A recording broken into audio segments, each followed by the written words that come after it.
Hey guys, what is up? My name is PandaMaster, and the review embargo for Immortals Fenyx Rising is up. That means I'm uploading a lot more videos, but that means I get to talk all about my thoughts and feelings about this game. Now, two important things to note before I get into this.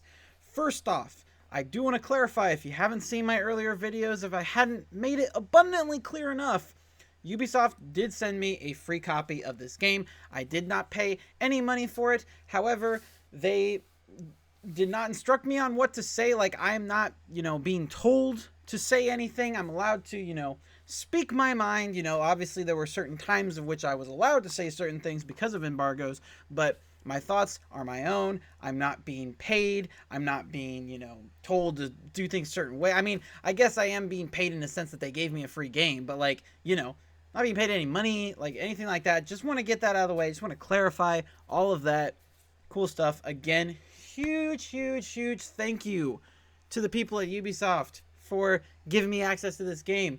I don't think I really deserved it, but thank you, because holy cow, it's an amazing game. But I'm going to get into that. a little bit. Second off, I haven't finished this game yet. So I meant to double check, and I'm actually going to do that right now because I totally forgot to check the exact percentage. But I haven't finished the game because, to be honest, this was the worst possible week for me to get this game, because I I was moving back home from college, and then I had 3 Thanksgivings, all the respecting COVID regulations and all that. We were being safe, but I was very busy this week, and so it was one of those things where it was very difficult to find time to play this game. And so, but we tried our best. And so I will be 100% honest in that, I will have a professional review up, hopefully, within the next few days. But I want to clarify, I have put 16 hours into this game, and I am currently at 41% complete. So, yeah.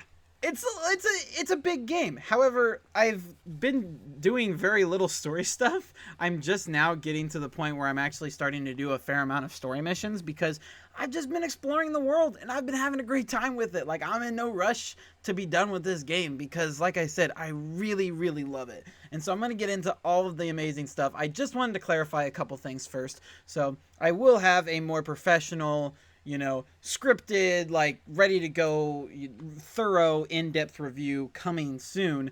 I just, since the embargo's up, I wanted to give my thoughts. I wanted to get it out there. I am hoping to get the review up before release, but just, I wanted something. I wanted something to be out here. So this is just sort of off the cuff, my impressions, what I think so far. And yeah, I'm excited to play more.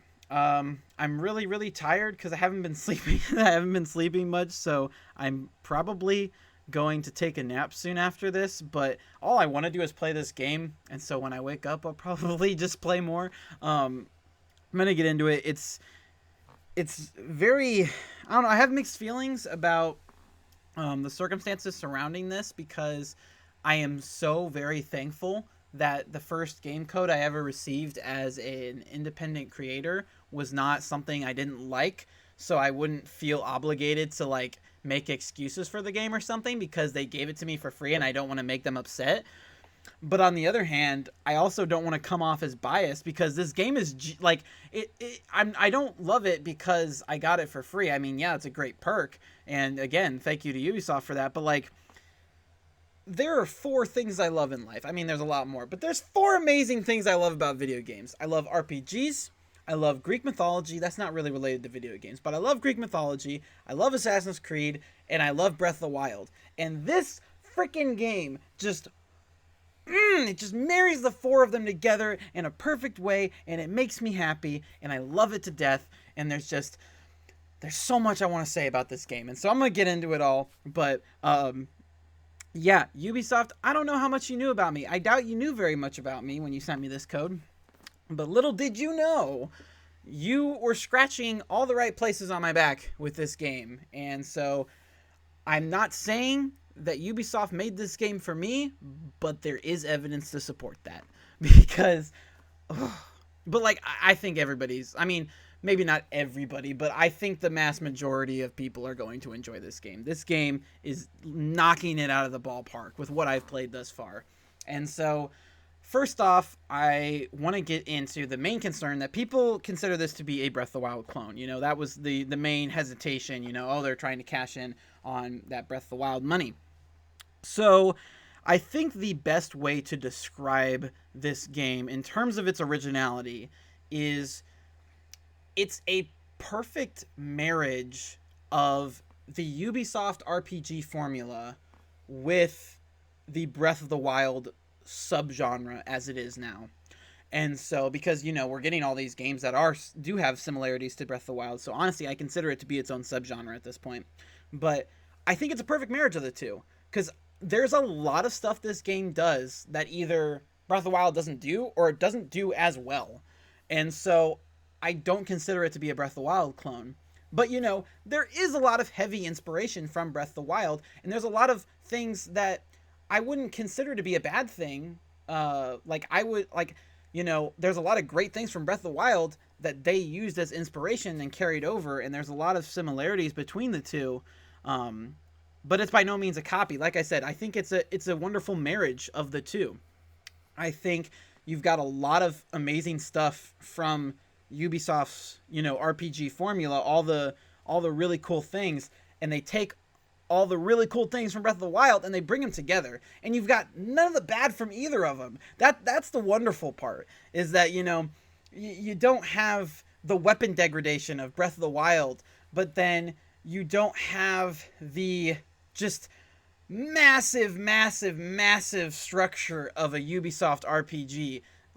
But I will be clear, this game is not small. I mean, I said I have over a dozen hours in it, and I'm not even halfway through the game. So this is by no means a small game. It's very deceiving. Like, now, if I had to guess, I would say the story, it's difficult for me to tell, and I will put out a video at some point detailing, you know, how quickly can you beat this game? How long does it take to 100%? Like, I'll have a video detailing just all the different playstyles, how long it takes to beat down the line. But if I were to bet on how long the story is, I would say somewhere around 15 to 20 hours. That would be my assumption, because I've been doing so many side missions. Like, I've been exploring. Like, that's one of the things I love about open worlds, especially this year and just recently. I like Ghost of Tsushima. I was the same way. I didn't do story missions unless I had to. Like, I was always constantly exploring. And that's basically what I've been doing in Immortals. I've been running around doing all the side stuff, because the side stuff is just so gosh darn good, especially the side quests where you get to delve more into the characters like Hermes and Aphrodite and just these different people. You get to learn more about what drives them, because the writing is just top notch on this game. I realize this is going to be a long video of me rambling, but this is what happens when I don't script my videos, so you're welcome. But the writing is so good. It's literally just dry, witty humor, and it's a hilarious game, and I love the writing to death. Sometimes it tiptoes the line between funny and cringy, and I feel like it knows that. Like, it gets on that line sometimes, but it never crosses it. It never crosses it.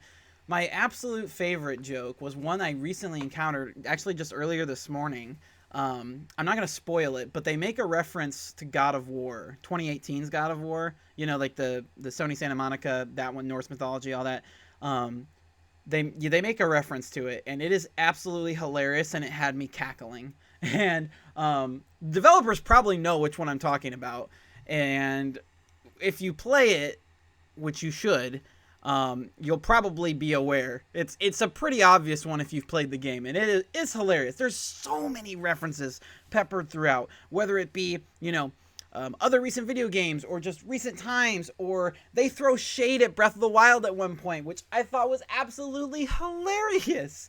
And they reference, obviously, Greek mythology all the time. Like I said, I'm a huge Greek mythology nut. I love Percy Jackson. Shout out Rick Riordan, you the man.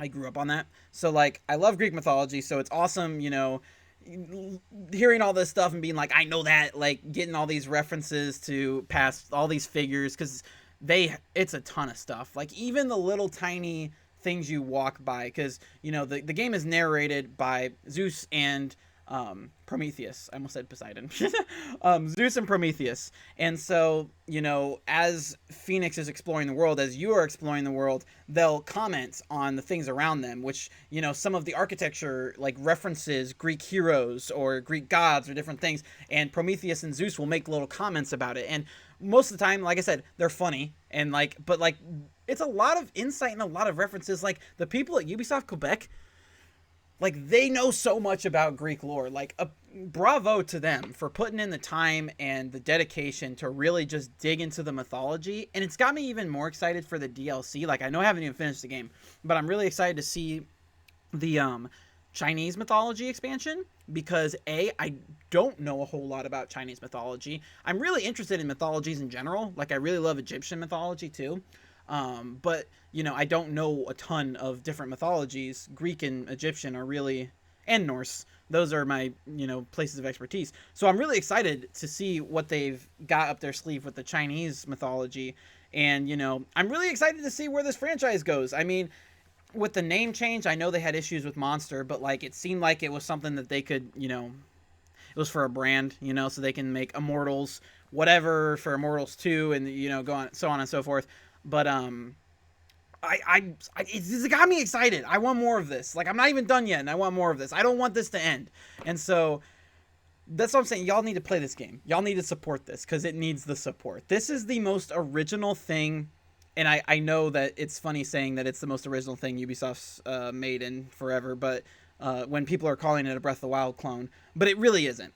And like, so one of the big things that I love about this, besides the aesthetic, besides the dialogue and the writing and just how it marries all of my favorite things together, the gear system. I was trying to find out an appropriate way to describe that. The gear system. So, you know, with typical RPGs, much like how Assassin's Creed is doing it now, you know, different weapons and different armor, you know, you collect different ones and it has a certain stat, like a certain attack stat or defense stat or whatever. In Immortals Fenyx Rising, you have 3 weapons. You have the sword, which is your quick attack, the axe, which is your heavy attack, which then causes, fills up a stun bar on enemies. So then once it's filled up, they're stunned and you can go wail on them. And then you have your bow, which is your range damage, and you can also use Apollo's arrows to then steer the arrow wherever. It's used a lot in puzzles, which I'll get into the puzzles, but they are great. But you got your 3 weapons, and then you've got a helmet and your not chest. What do they call it? It's everything else. Like you don't have separate things for like gauntlets or bracers. I think it's just body. I think it's helmet and body or whatever, something like that. But instead of collecting different ones and them having different, you know, stats, instead they have perks. And so that will be like, you know, your sword will increase the amount of damage you do in midair, or it will restore a health chunk on a finishing blow, or something like that. They'll each have different perks. And what happens is, instead of each one having their own stat, you upgrade all of them. So in the Hall of Gods, which is your main hub, that's where you do all your upgrades. And one of the things you can do is go to Hephaestus's Forge, and you can upgrade your weapons and armor. And it upgrades all of them. Meaning, when you upgrade your swords, it upgrades all of them where they do more damage. All of them do more damage. They all do the same damage. The differentiation is in the perks that it gives you. So it still is useful to go find new gear, but it's less so that, like, if you find something you really like, it doesn't become irrelevant in a couple hours of gameplay. And, like, the only way for you to make it relevant again is if you spend the in-game currency to upgrade it, or, like, you know, you grind to try to upgrade it to keep up. And it's like, it's tedious, you know? Like, it's kind of a solution, but it's tedious and it's not as fun. This way, you can have whatever you want. If you find something that has a really cool perk, or if you find something that just looks really good, you can roll with that forever and just continue to upgrade it, and it's not going to become irrelevant, ever. And then, once you get that item, that sword, or, you know, that weapon or that armor to level 4, they then grant you a second perk, which is usually the first perk, but better. But, like, it grants you a second perk on top of the perk you already have. And so it's just such a great system, and I really hope that other games do it more because it's so smart and intuitive. And I know some people will probably take issue with it being, uh, I don't know, like maybe more simplistic. Like, you know, because it definitely makes things more simplistic. But I don't consider that to be a bad thing. You know, like I don't need games to be like unnecessarily complex. You know, this system works, and it's nice, and it's easy, and it makes life easier. It makes playing the game more fun. So like, I'm sure there are going to be people who take issue with this system, but for me, I absolutely love it. It just makes my life a lot easier, and I can have my cool swords and armors and not have to worry about it being weak, and I can just upgrade it with it. It's such an amazing system, and it's the thing I love most about it. Um, but besides that, just the combat in general, it feels so fluid. So again, like I played on PC. I never had any sort of performance issues. I will say once I've had this problem once, and it was when I was recording content for I was recording video footage just to use in other videos, and I had longer loading times than usual for some reason. I don't know, like load times have been extremely fast for me. I have an SSD, and so I've also seen on PS5 that it's been loading really fast as well. So if you're worried about load times, if you have next gen consoles or a good PC, it's not a problem. And performance wise in general, like I've seen occasional screen tearing and cutscenes, like when the camera changes. But you know, if you've been paying attention to that, that's not really a new thing. I think there's been this increased focus on frame rate with next gen, and I think people have been looking at it more.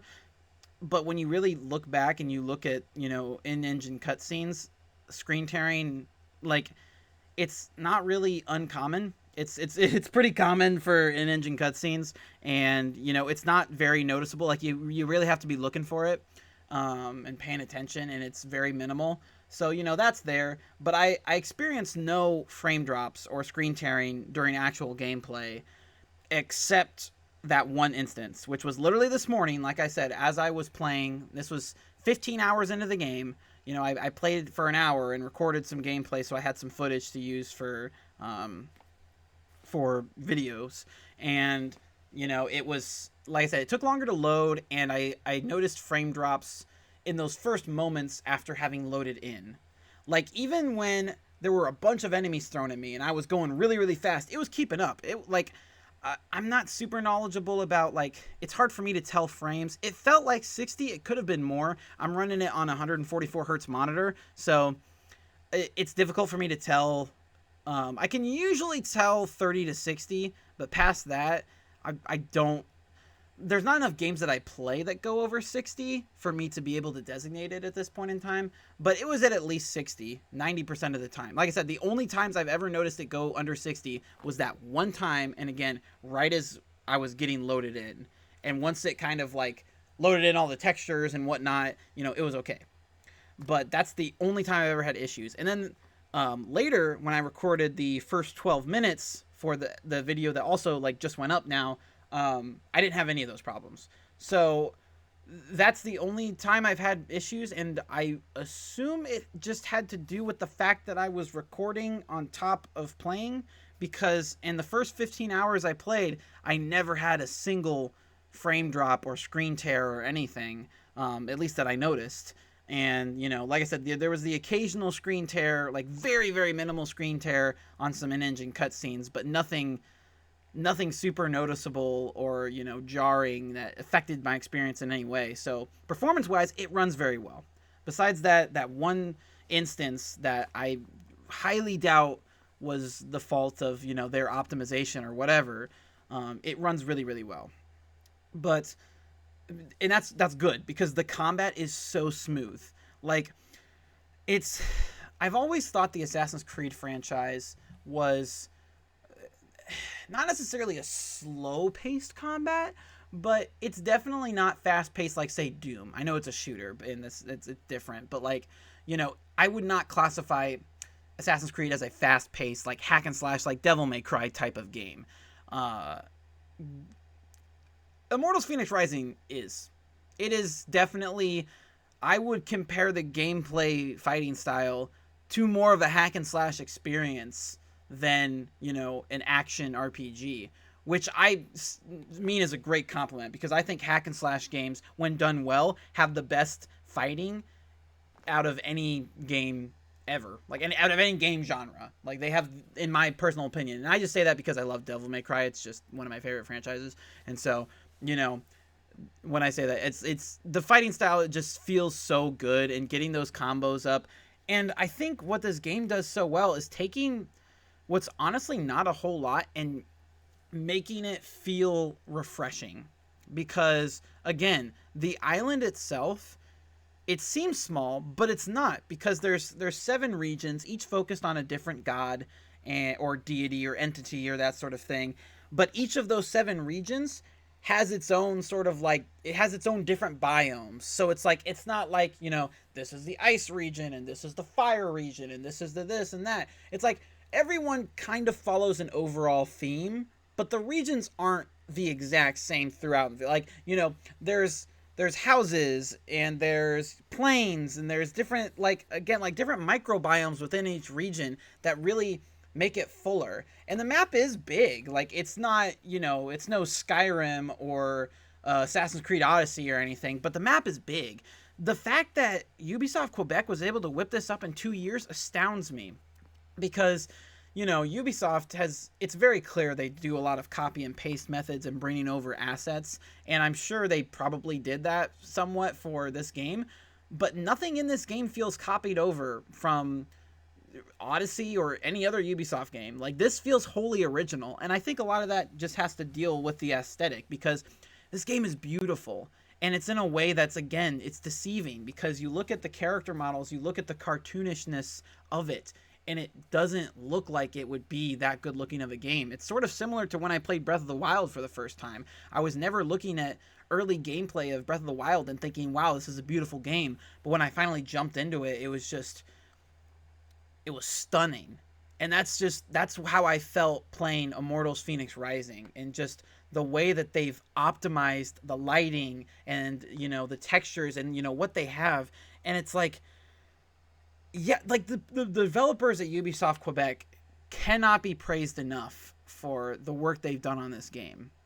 Like, again, like a 2-year development time on this game, and it's massive. It really is. Like, it's not the biggest game that's come out this year in terms of scope, but it is a big game. It is fully worth the $60 price of admission. I mean, like I said, I'm not even halfway through, and I have over a dozen hours. And, like, I didn't expect that. Like, I expected it to take me a little while, since it was an open world game, but this has more content than I ever thought it was going to have, and I'm so happy about that, because I'm nowhere near wanting to be done with this game. I love the characterization that happens. Like, the way that Fenyx interacts with all the different gods and everything is so great, and it's just a great story. I mean, it's not necessarily a completely new story when you boil it down. It's about somebody who doesn't think they're special learning, that they do have special qualities, and there is a special someone inside of them, that sort of thing. But, just the way they weave in the Greek mythology, and, like, incorporating the gameplay in with the story and just the cutscenes. One thing I really love, and this is something that was not done quite as well in Odyssey, and thus far it's sort of close with Valhalla, but there are story decisions in the game, not necessarily to the extent of Odyssey and Valhalla, but you are able to do things for main quests by simply exploring. So where it's like, hey, I need you to gather this for me, and it's like, oh, I already did that. And again, this isn't a huge deal, but it's just something I noticed. Basically, when that happens, it's like, a lot of times in video games, there'll be kind of like a stutter where it's like it looks at your save and is like, oh, they already did that, so then it kind of like switches tracks onto this new one. It's completely seamless how they did that. Like, if I wouldn't have, like, known that was totally a thing that I couldn't have done, I wouldn't have known that wasn't what I was supposed to do anyway. Like, the way that they have, like, multiple narrative paths that just seamlessly flow into each other depending on in what order you do things. So like for instance, like I'm trying to approach this in a non-spoilery way. Like I did you have access to a bunch of different quests at once. You can do them in whatever order. And so I had finished one quest and I started another quest, and someone mentioned another character whose whereabouts they didn't know about, and then we confirmed said whereabouts because we had already done a quest with them. Whereas if that had not happened, I don't know how Fenyx would have responded to that, because he probably like wouldn't have said anything, or it just would have been. But like, and the thing is that it felt natural. It felt like it wasn't one of those things where it like had to glitch and be like, oh, we can't have him say what he's supposed to say because he's already done this, so we need to shift. Like it felt like however you play this game, the game is going to make it feel like that's how it's meant to be played. And again, it seems like such a little thing, but it goes a long way. And just, I think what makes this game so special is the little things, in the same way that like I love Ghost of Tsushima because of all the little things and all the love and care that's put into a game. Because at the end of the day, it's the passion projects that really do the best. It's the ones that you play and that the developers put their heart and soul into it. This is not just a, corporate wants us to make this game. I mean, when you look at how this game came to be, it was literally a glitch in Assassin's Creed Odyssey. And then they're like, we really want to make a game, centered around Greek mythology. And because Odyssey was successful, Ubisoft greenlit it. And like, we know like this is a game that Quebec wanted to make. They wanted to make this game, and they put their heart and soul into it, and it's so easy to tell. And like the thing that like the reason I'm trying to champion this game so much is because I know it's going to be so underrated, because especially with Cyberpunk coming out a week after, and everybody's got these new consoles and everything, and it's a new IP, it's it's a new potential franchise. I don't again, I don't know. I'm hoping, fingers crossed, but it's not going to be one of the best selling games of the year.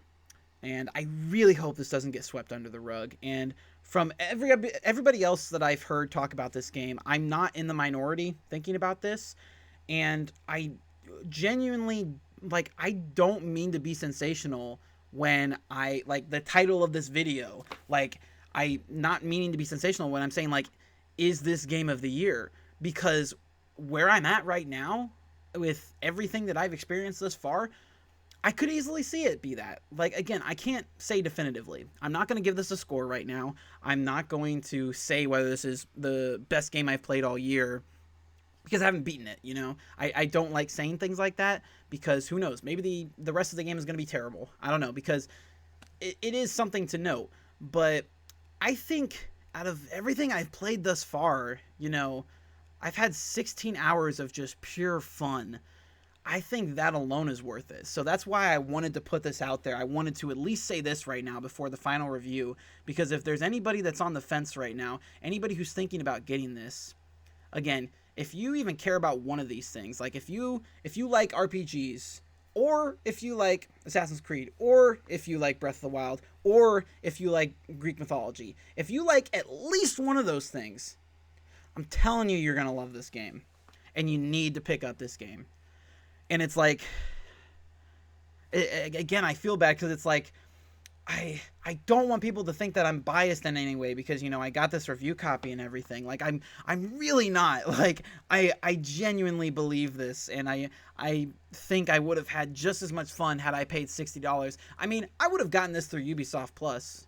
I have Ubisoft Plus, so I would have gotten this and played this on Ubisoft Plus. So, like, technically I wasn't going to spend $60 on it anyway, since I got it through a subscription. But, like, I was going to play this anyway. That's the thing. So, I was going to get it. So, it was just, I got access to it. So, that was awesome. And, again, I cannot thank you Ubisoft people enough for that.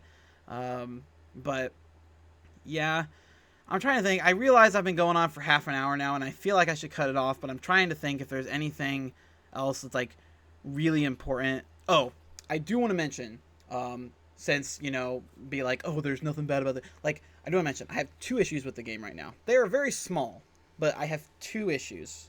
This is where I'm at right now. Because, again, I want to be comprehensive, and so I want to, I don't want to leave out anything if, purposefully or anything like that. 2 issues with the game. One, the skill tree. And this is a double-edged sword, because there are things about the skill tree that I really, really love. For instance, I think the skill tree is extremely well balanced, maybe one of the best balanced skill trees I've ever seen in a video game, in the sense that I don't think there's necessarily a wrong place to start in the skill tree. There's essentially 3 ways you can do it.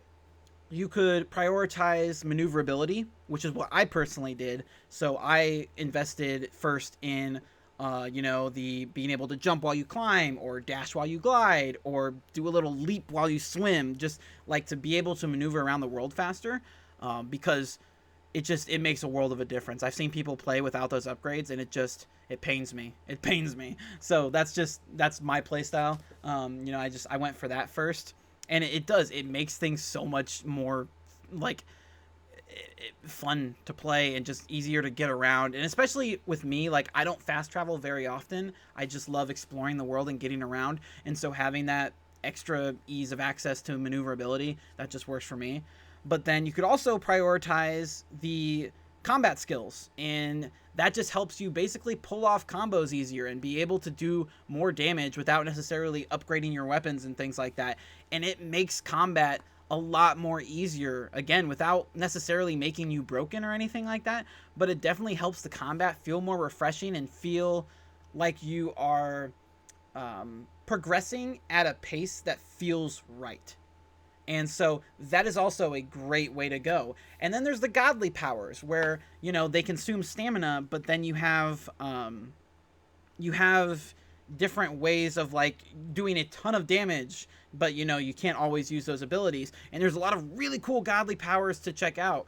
I'm just now getting into that skill tree, because I just maxed out the combat skill tree and, like, the maneuverability and all that. So I just now I got my first godly power, like, maybe an hour of gameplay ago. Like, that's the first time I actually invested in a godly power. But there's a bunch of ways to go, and I don't think any of them are wrong. Like, I think there's a lot of balance in the skill tree, and I think that's amazing. My only gripe with it is that it's kind of small. And I think part of that is because there's a lot of stuff that would typically be in a skill tree but isn't in this one. So, like, the Hall of Gods, you've got an area where you upgrade your maximum health by collecting ambrosia throughout the world, and so that's its own separate thing. Then you've got an area where you upgrade your maximum stamina, which is by collecting bolts of Zeus's lightning in vaults of Tartarus around the world. Then there's an area for your skill tree, your upgrades through that, with coins of Charon that you find throughout the world. And then there's your daily tasks with Hermes, which will grant you special coins, I forget what they're called, which you can then exchange to Hermes for unique items that change every week, supposedly. And then there's the Forge of Hephaestus, like I said, where you upgrade your weapons and armor.